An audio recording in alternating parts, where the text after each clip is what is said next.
ಪ್ರಧಾನಿ ನರೇಂದ್ರ ಮೋದಿಯವರ ಹುಟ್ಟುಹಬ್ಬ ಪ್ರಯುಕ್ತವಾಗಿ ಸೆಪ್ಟೆಂಬರ್ 21 ಮಧ್ಯಾಹ್ನ 2 ಗಂಟೆಗೆ ಚಿತ್ರದುರ್ಗದ ಬಸವೇಶ್ವರ ಆಸ್ಪತ್ರೆಯಲ್ಲಿ ರಕ್ತದಾನ ಶಿಬಿರಕ್ಕೆ ಸಂಸದರಾದ ಗೋವಿಂದ ಕಾರಜೋಳ ಚಾಲನೆ ನೀಡಿದರು. ಚಿತ್ರದುರ್ಗದ ಬಸವೇಶ್ವರ ಆಸ್ಪತ್ರೆಯಲ್ಲಿ ನಡೆದ ಈ ಒಂದು ರಕ್ತದಾನ ಶಿಬಿರದಲ್ಲಿ ಪ್ರಧಾನಿ ಮೋದಿ ಹುಟ್ಟುಹಬ್ಬ ಹಿನ್ನೆಲೆಯಲ್ಲಿ 18 ದಿನಗಳ ಕಾಲ ವಿವಿಧ ಕಾರ್ಯಕ್ರಮಗಳನ್ನು ಹಮ್ಮಿಕೊಳ್ಳಲಾಗಿದೆ. ಅಷ್ಟೇ ಅಲ್ಲದೆ ಇಂದು ಕೂಡ ರಕ್ತದಾನ ಶಿಬಿರವನ್ನು ಹಮ್ಮಿಕೊಳ್ಳುವ ಮೂಲಕವಾಗಿ ಸುಮಾರು 20ಕ್ಕೂ ಅಧಿಕ ಮಂದಿ ರಕ್ತದಾನ ಮಾಡಿದರು. ಇನ್ನು ಇದೇ ಸಂದರ್ಭದಲ್ಲಿ ಶಿಬಿರಕ್ಕೆ ಚಾಲನೆ ನೀಡಿ ಮಾತನಾಡಿದಂತಹ ಅವರು, ರಕ್ತದಾನ ಮಹಾದಾನ. ಚಿತ್ರದುರ್ಗದಲ್ಲಿ ರಾಷ್ಟ್ರೀಯ ಹೆದ್ದಾರಿಗಳಿದ್ದು ಅಪಘಾತಗಳ ಸಂಖ್ಯೆ ಹೆಚ್ಚಾಗಿದೆ. ಹಾಗಾಗಿ ರಕ್ತದಾನ ಮಾಡುವ ಮೂಲಕವಾಗಿ ತುರ್ತು ಸಂದರ್ಭಗಳಲ್ಲಿ ಗಾಯಾಳುಗಳ ಪ್ರಾಣ ರಕ್ಷಣೆಗೆ ಯುವಕರು ಮುಂದಾಗಬೇಕು ಎಂದು ಕರೆ ನೀಡಿದರು. 74ನೇ ಹುಟ್ಟು ಹಬ್ಬದ ನಿಮಿತ್ತವಾಗಿ ಅನೇಕ ಸೇವಾ ಕಾರ್ಯಗಳನ್ನು ಇಡೀ ದೇಶದ ಜನ ಇವತ್ತು ಮಾಡ್ತಾ ಇದ್ದಾರೆ. ಅದರಲ್ಲಿ ಭಾಳ ವಿಶಿಷ್ಟವಾದಂಥ ಸೇವಾ ಕಾರ್ಯ ಅಂದರೆ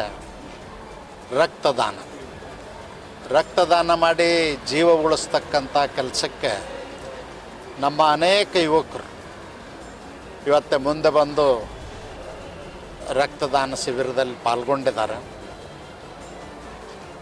ರಕ್ತವನ್ನು ದಾನ ಮಾಡ್ತಾ ಇದ್ದಾರೆ. ವಿಶೇಷವಾಗಿ ಚಿತ್ರದುರ್ಗ ಜಿಲ್ಲೆಯಲ್ಲಿ ಅತಿ ಹೆಚ್ಚು ಜನ